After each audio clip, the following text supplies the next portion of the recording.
কখনো ভেবে দেখেছেন কিছু ধাতু কেন এত শক্ত, প্রায় ইস্পাতের মতো, আবার অন্যগুলো বেশ নরম? এর পেছনে কিন্তু একটা দারুণ গোপন রহস্য আছে। চলুন আজ সেটাই জেনে নেওয়া যাক। আচ্ছা, একটা সহজ প্রশ্ন দিয়ে শুরু করি।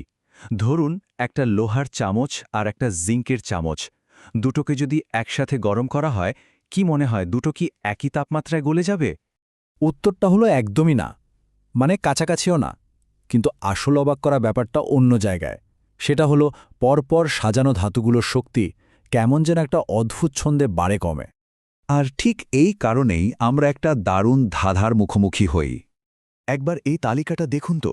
এই ধাতুগুলোর শক্তি মানে গলনাঙ্ক কোনো সরল নিয়ম মেনে চলে না।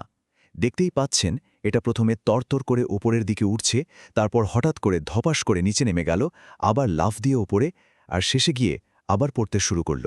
অদ্ভুত না? কিন্তু কেন হয় এমনটা?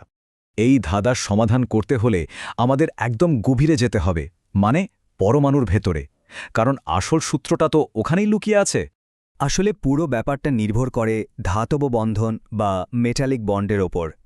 সহজ করে বললে এটা হলো এক ধরনের সুপার গ্লু বা আঠা, যা ধাতুর পরমাণুগুলোকে একসাথে শক্ত করে ধরে রাখে। কিন্তু কথা হলো এই আঠার জোরটা আসে কোথা থেকে? আচ্ছা, চলুন বিষয়টা আরও সহজ করে ফেলি।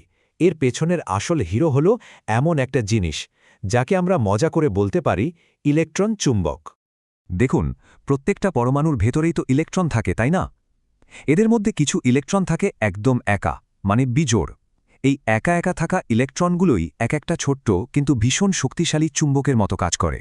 তাহলে ধাতুর শক্তির গোপন কোডটা কি দাঁড়ালো? খুব সোজা।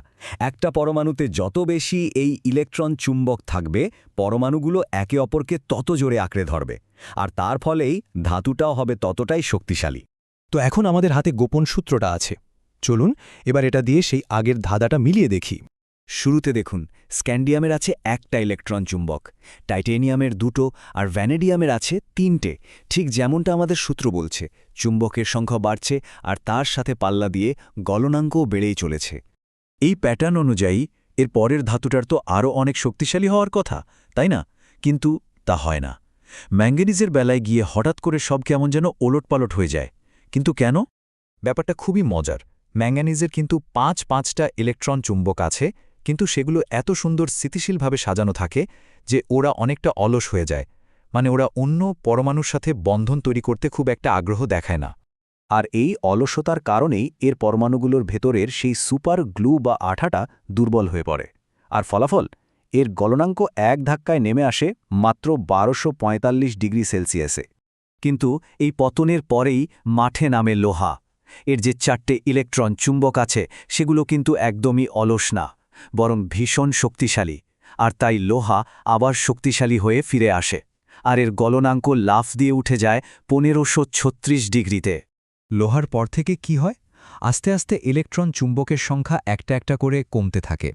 আর ঠিক সেই নিয়মে ধাতুগুলোর শক্তি আর গলনাঙ্ক ধীরে ধীরে নিচের দিকে নামতে শুরু করে।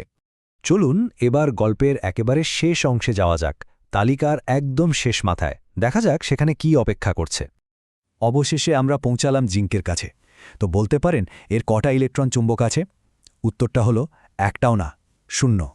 আর যেহেতু কোনো ইলেকট্রন চুম্বকই নেই, তাই জিঙ্কের পরমাণুগুলোর একে অপরকে ধরে রাখার শক্তিও সবচেয়ে কম। সোজা কথায়, এর আঠাটাই সবচেয়ে দুর্বল। আর এ কারণেই আমাদের তালিকার ধাতুগুলোর মধ্যে জিঙ্ককে গলানো সবচেয়ে সহজ। তাহলে এই পুরো ব্যাপারটা একবার পাশাপাশি দেখুন। একদিকে ভ্যানাডিয়াম, অন্যদিকে জিঙ্ক। এখন নিশ্চয়ই পরিষ্কার, পরমাণুর ভেতরে থাকা এই ছোট্ট ইলেকট্রন চৌম্বকের সংখ্যাই আসলে ঠিক করে দেয় একটা ধাতু কতটা শক্তিশালী হবে। এই বিশাল পার্থক্যের কারণ শুধু এইটাই। তাহলে মূল কথাটা কি দাঁড়ালো? পরমাণুর ভেতরের খুব ছোট একটা অদৃশ্য নিয়মই ধাতুর শক্তির মতো এত বড় একটা বাস্তব জিনিসকে নিয়ন্ত্রণ করছে। এটা আমাদের ভাবতে বাধ্য করে, তাই না? যে আমাদের চারপাশের পৃথিবীর আরও কত বড় বড় রহস্য হয়তো এভাবেই কোনো ক্ষুদ্র অদৃশ্য নিয়ম দিয়ে গোপনে নিয়ন্ত্রিত হচ্ছে।